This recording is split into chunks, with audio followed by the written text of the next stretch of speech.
দর্শক, পলো গ্রাউন্ডের জনসভায় দলে দলে জড়ো হচ্ছেন নেতাকর্মী সহ নানা শ্রেণী পেশার মানুষ। সেখানকার সর্বশেষ পরিস্থিতি জানাতে যুক্ত হচ্ছেন আমাদের সহকর্মী AK নাজিম। নাজিম, এই মুহূর্তে মাঠের চিত্র কি? কটা নাগাদ বক্তব্য রাখবেন তারেক রহমান? বিস্তারিত আমাদেরকে জানাবেন।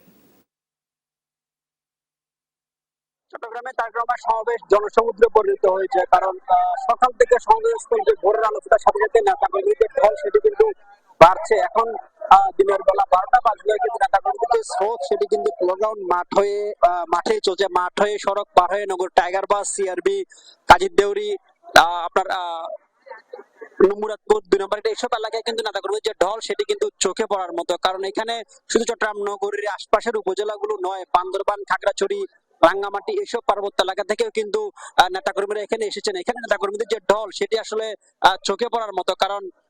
কারণ দীর্ঘ সময় পর তারেক রহমান চট্টগ্রাম এসেছেন এবং তার যে বক্তব্য শোনার জন্য নেতাকর্মীদের যে অধীর আগ্রহ সেটি আমরা দেখতে পাচ্ছি। কারণ এখন আমরা মাঠের যে মুখ গেট আছে সেই গেটের একটু বাইরে মাঠের যে পুরোটা কানায় কানায় পূর্ণ বলা যায়। কারণ মাঠে তিল ধরনের ঠাঁই নেই, শুধু মানুষ আর মানুষ। বিএনপির যুবদল, ছাত্রদল, স্বেচ্ছাসেবক দল সহ তাদের যে অঙ্গ সংগঠন, সবগুলো অঙ্গ সংগঠনের নেতাকর্মীদের পাশাপাশি আমরা এখানে দেখেছি সর্বস্তরের মানুষ কিন্তু তারেক রহমানের এই সমাবেশে যোগ দেওয়ার জন্য এসেছেন। এবং তারেক রহমানের যে নতুন বাংলাদেশ বিনির্মাণের যে বক্তব্য, নতুন বাংলাদেশের যে গণতন্ত্র পুনরুদ্ধার, সে আগামীর 12 নির্বাচনের যে ভোট, সেই ভোটকে ধানের শীষে যারা প্রার্থীরা রয়েছেন তারাও এখানে এসেছে। এবং সর্বস্তরের মানুষের সাথে আমরা কথা বলছি, তারা যেমন